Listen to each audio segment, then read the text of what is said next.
Okay, so welcome to the January 2022 COAPI Community Call. We are very happy to welcome Tina Baich, who is the Senior Associate Dean for Scholarly Communication and Content Strategies at Indiana University, Purdue University, Indianapolis. I got through the whole thing. She is also SPARC's VPO for the U.S. Repository Network.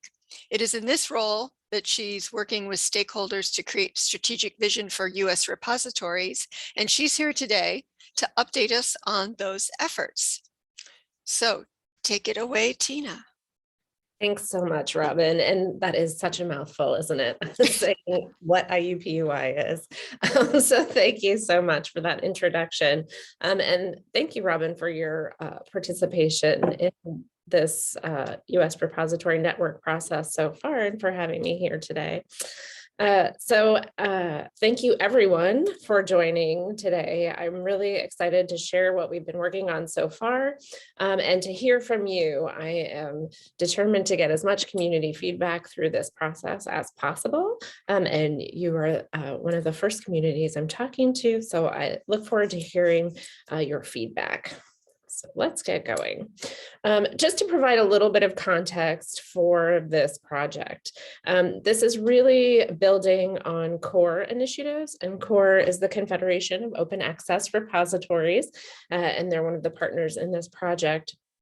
And so there are some initiatives that they've had that this really builds upon, including the Next Generation Repositories initiative from 2016 to 2017. COAR engaged with an international repository community to develop a vision for next generation repositories that has really influenced then subsequent COAR initiatives, including PubFair, a conceptual model for a modular distributed open source publishing framework that they released in 2019, and the Notify project, which is a current project involving technical development to connect repositories with peer review services. And then also in sort of furtherance of the Next Gen Repositories vision, COAR launched the Modernizing the Global Repository Network initiative in July 2021, recognizing that there were barriers to really creating the sort of robust Next Gen repositories that COAR hopes for. So to speak a little bit about the Modernizing the Global Repository Network, this sort of newest initiative in preparation for the kickoff meeting that they held in July 2021, COAR deployed a survey, and there wasn't a large US response. There are really a large number of US COAR members, but there were 8 respondents. And there was clear consensus around the #1 challenge in the US. And I think you'll find, even though this was a small number of people speaking, that it's something that we all experience. And that's the idea of institutional silos and sort of a lack of coordination as a major challenge for repositories in the US context. And I think actually in academic libraries more broadly. Respondents also were asked to sort of select activities that would address the challenge. And you see on the slide, sort of, there was a 4-way tie for the activities that the survey respondents felt were most important. Hey, Robin, I think I hear you.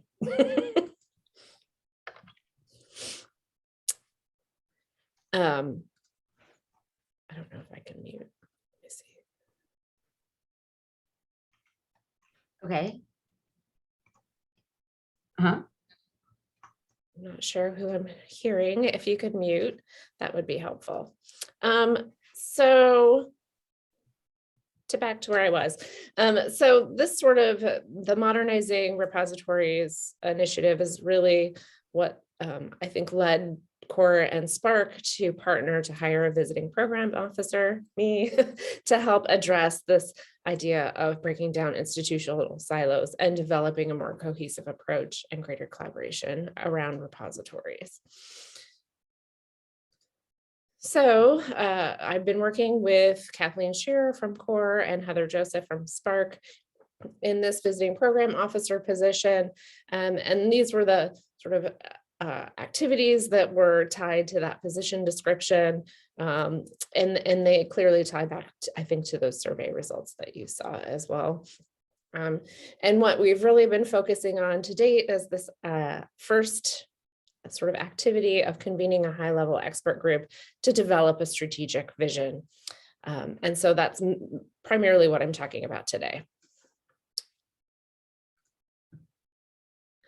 So I thought you might be interested to see a little bit about what this expert group looks like. So we have about 63 people representing COAR membership, the SPARC steering committee, and others that were interested in this process. And I tried to, within those parameters, ensure that we had representation across size and geography of institutions. So those are the two charts that you see here. And one of the first things we did after forming the expert group was to survey the participants of that group to gather their thoughts on the vision for repositories and benefits of a US repository network. So I'll give you an overview of those survey results first. So as I said, we had 63 members in our group. 53 were able to respond to the survey that we sent out. And these were the survey questions. So asking about the vision for the role of repositories in 5 years, kind of writ large, and then what elements of that vision that we suggested would contribute most to the value of the repository at your institution. And then finally, how could the US Repository Network help advance the vision? So one of the things we found when we started meeting with sort of small groups of the expert group was a little bit of confusion around what we were talking about, repository network versus repositories, and repositories in what context. So I just provide this to you, as I did to the expert group folks, to try and create some clarity around that. So the repository network that we're working to catalyze is intended to help achieve our shared vision for the role of repositories, sort of writ large, across repositories, and the potential activities that you'll see come up would be the activities of the repository network to advance repositories as a whole. So hopefully that lends some clarity, and if not, hopefully it will lend clarity as I keep going. As I move into the survey results, we provided sort of suggested vision elements and suggested activities within the survey, and I've placed a link to a document that summarizes those things in the shared notes right at the top. So hopefully you will find that useful as we go forward as well. So the first question, what is your vision for the role of repositories in 5 years? And this is why that link should be helpful. I've had to abbreviate the statements that we provided just for clarity on the slide. But you'll see that ensuring a more equitable and inclusive landscape, and repositories being essential components of the national research infrastructure system really rose to the top of the sort of suggested vision elements that we provided folks. And they also had an opportunity to contribute their own, and I'll get to that in a few minutes. Things switched up a little bit when asked about sort of looking at institutional context versus repositories across the US, and unsurprisingly, that raising the visibility of institutional research outputs rose to the top there. But being essential components of the national research infrastructure was still number 2, and the equity piece kind of fell below the second institutional focused vision element, which is perhaps not surprising when asked to take that institutional view. So I know there's a lot of info on this slide, but we asked how the US Repository Network could help advance the vision. And the sort of top choices were around that coordination idea. So going straight back to that challenge of institutional silos and lack of coordination. So the idea of building a national strategy for a repository network, increasing coordination of and investment in repositories. And then it sort of moved into ideas around infrastructure provision, and then the sort of capacity building and advocacy things came a little lower. And I'm happy to share these slides with you after the fact if you'd like to sort of look at this more closely, because I know there's a lot here. So the next thing we did after sort of synthesizing the survey results was hold a series of small group sessions. Because the expert group was so big, we divided them into groups of approximately 10 to 12 people. And I think I saw a couple of you are here, including Robin. So thanks for your participation in those sessions. I really just wanted to give space for people to be able to share their input. 63 people is a big group for everybody to try and be heard. So we broke it down. And the session built on the survey results, as I hope will be clear from the description of our activities that follow.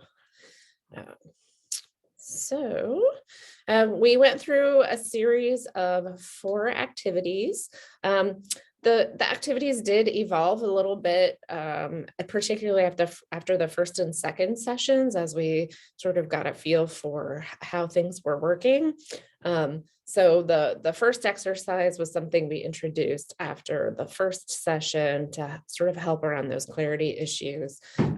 And so I'll talk through each of these so you can get an idea of the sort of feedback we tried to get from folks. So the first exercise was asking people what the distinguishing features of a repository network were to them. Again, that was to try and address the fact that people were thinking of very different things as we talked about repositories and the repository network, so that people could see what each other were thinking, and that we could get a better idea of what folks were thinking. So it became clear over the course of each of these sessions that people saw both human and technical aspects to a potential network. And I have a few of sort of the overarching themes that came out of this exercise listed here. Sharing actually was so omnipresent in everything that people said that I didn't even bother to code it when I did the coding. So I did like a topic coding process with all of these Post-its. You can see an example board here. People were very prolific in their thoughts on the features of a network. And then this next slide just shows the most frequently mentioned topics that came out of those boards. So you can see discovery / discoverability, really, community, best practices, etc., as you go down the line. The next exercise is really to get at those sort of other vision elements that people proposed in the survey. So we wanted everybody to have the opportunity to hear those and reflect on them, just because people might find some of those suggestions really important to them as well. They just didn't think about it when they were filling out the survey, right? So wanted to give people the opportunity. So there were some suggestions, and the 2 you see on the screen were the 2 that through this exercise really sort of rose to the top as most important to folks. The 22 and 21 are sort of how many people picked those as other elements to vote up in the course of the exercise. So the first is really around important infrastructure for institutions, which I think is a more granular representation than maybe we had suggested in the survey. So there's some more detail here than we had originally talked about. And then, of course, the concepts around interoperability and academy-owned, community-owned also came up quite a bit as well. And then here's another sort of topical representation of the things that people upvoted. And again, that idea of community-owned or academy-owned really rose to the top. And of course, interoperability is really important as well if we're trying to connect ourselves in a network. And you can see the others there. So we're at our first interactive element here. I have a Zoom poll that I'm going to launch, and it gives you the vision elements that we suggested in the survey, and that sort of top level provide important infrastructure that was suggested. And I'd like to ask you all to vote on which proposed vision element is most important to you. And you can reference, I think they're all complete except for one I had to cut off because of the number of characters allowed in the responses. So I'll give you a couple of few minutes to look at that. And I apologize that Zoom polls don't really accommodate an other for you to like contribute your own, but if you have something that you would want to contribute, feel free to drop that in the chat or in the shared notes, and I'll take a look at that afterwards.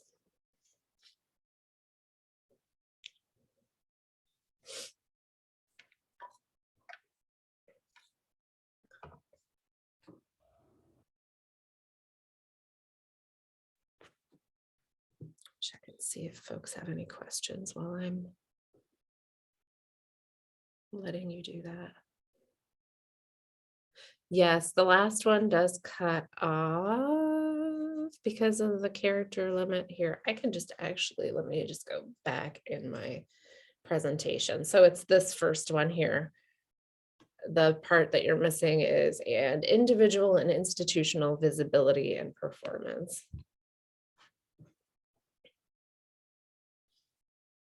So I'll just leave that on the screen so people can see what that looks like.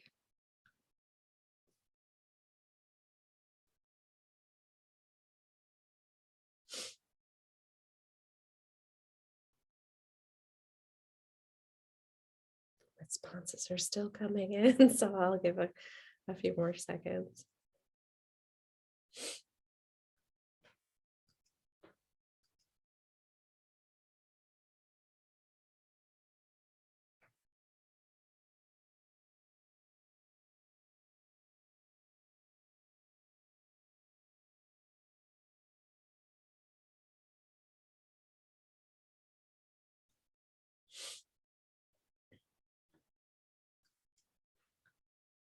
All right, let's see.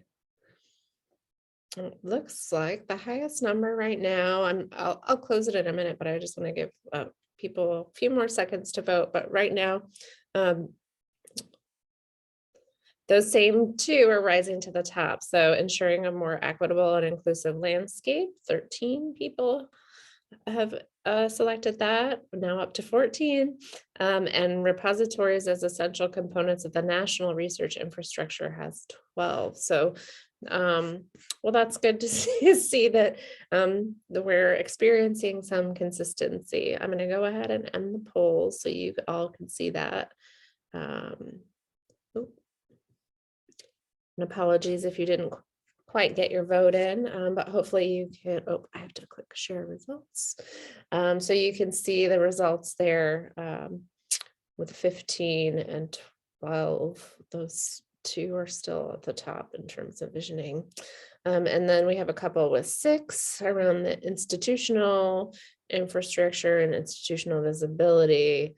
And I do think that those could be melded in some way. So that's interesting to see. And then alternative to scholarly publishing, and finally the key institutional tools piece. Okay, great. Thank you so much. That's really helpful. I'm gonna go back to my presentation here.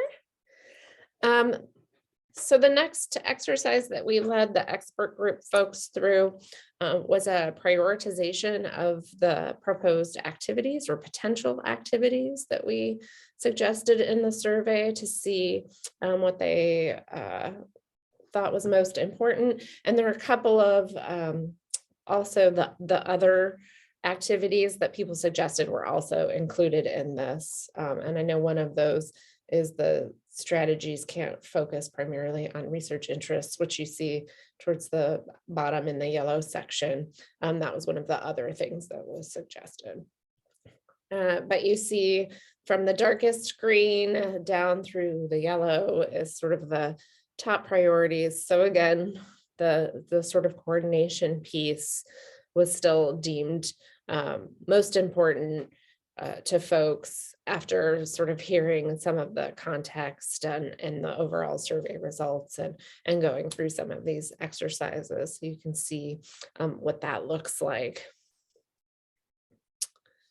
And so I have another sort of interactive element that I'd like to ask you to take part in, because I want to hear from you. And let me grab the link for this Jamboard and throw it into the chat so that you have that. I'd really like to hear from you.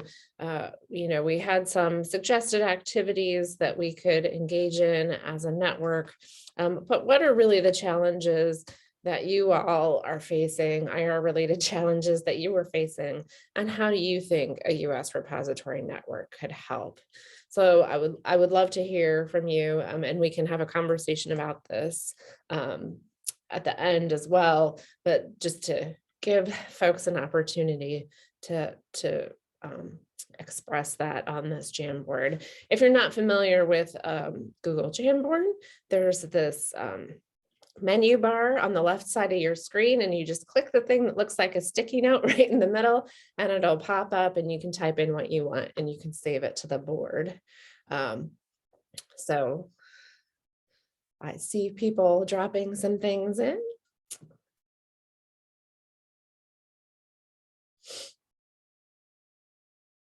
Does anybody have any questions about the Jamboard? Y'all good? There we go. There's another one. So it's a two-part question. So some of you might just be typing in your post-its and they're not coming up yet.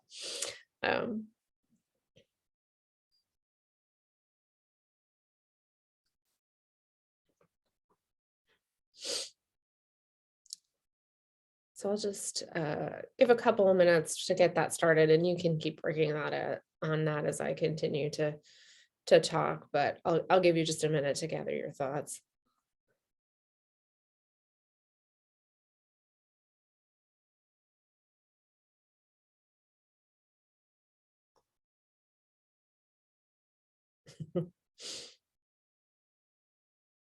And thanks for moving your post-its on top of other people's post-its, because that always happens. You end up with big stacks.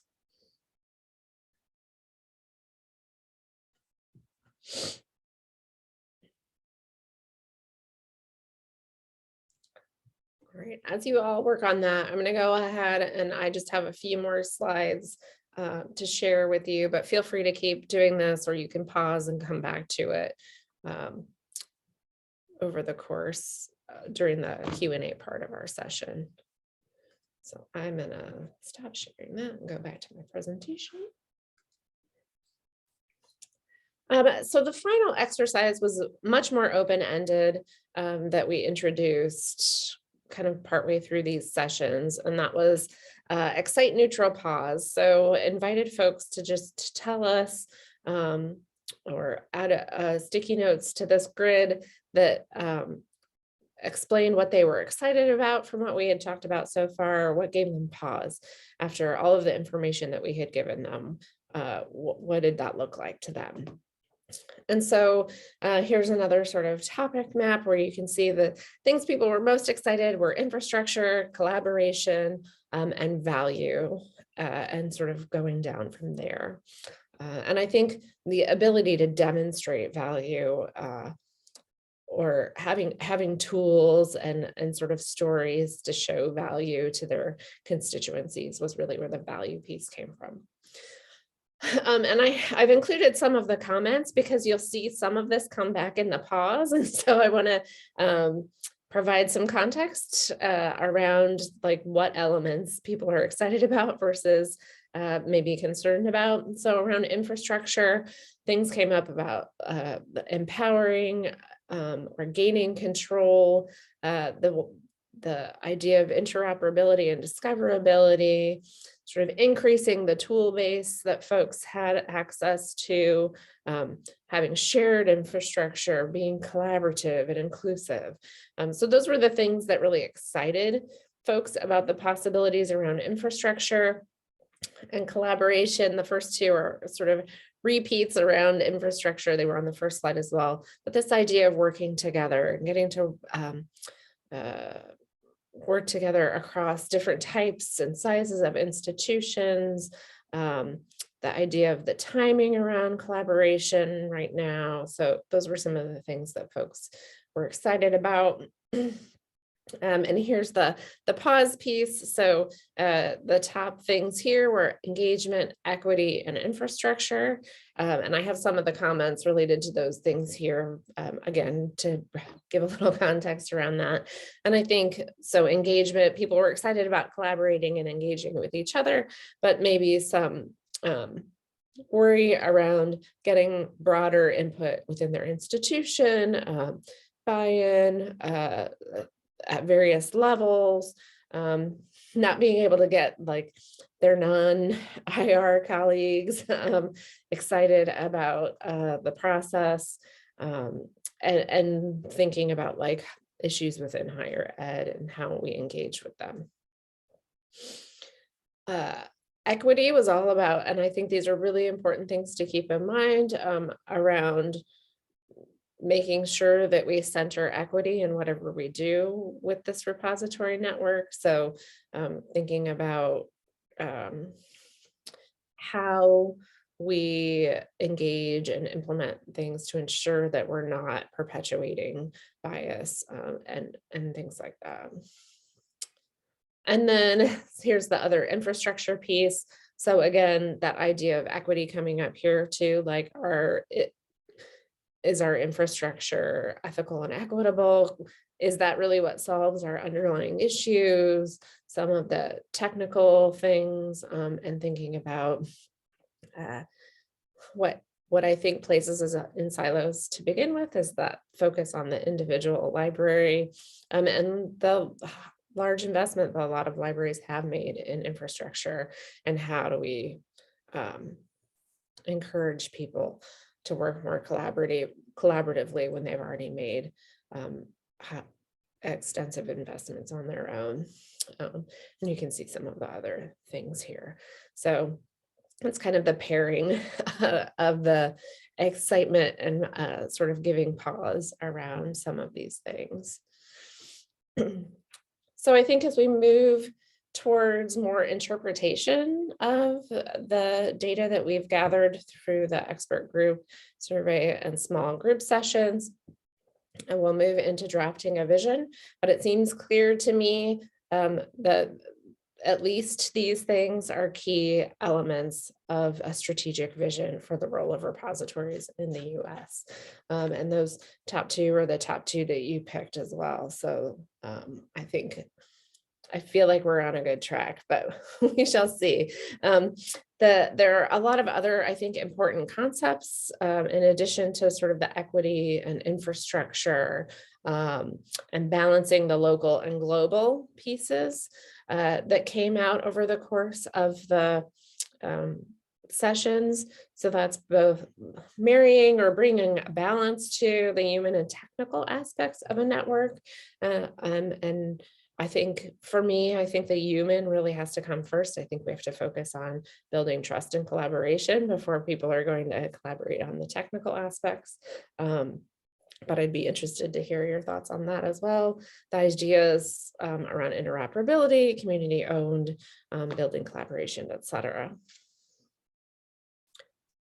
So the next steps are to create more interpretation of the data we have and synthesize that into a draft strategic vision statement for US repositories, and then continue to gather community input through presentations like this and public comments on the draft that we create. I intend to, make a public document that people can go to and make comments on once we have that draft. So watch for that, and I can definitely communicate that to the COAPI community when that's ready.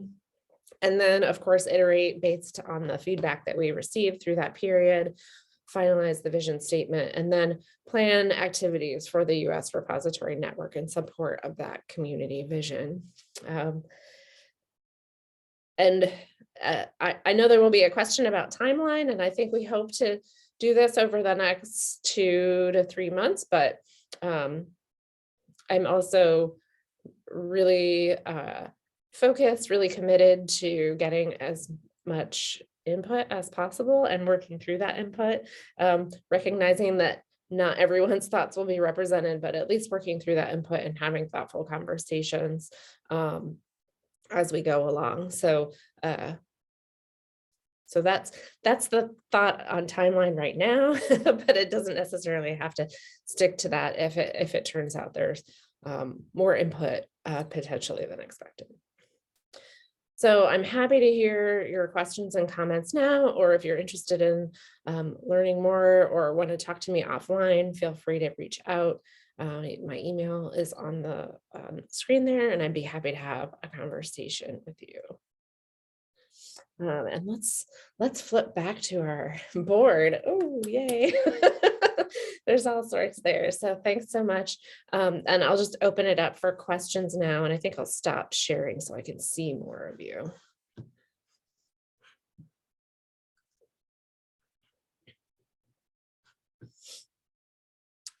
Let's see.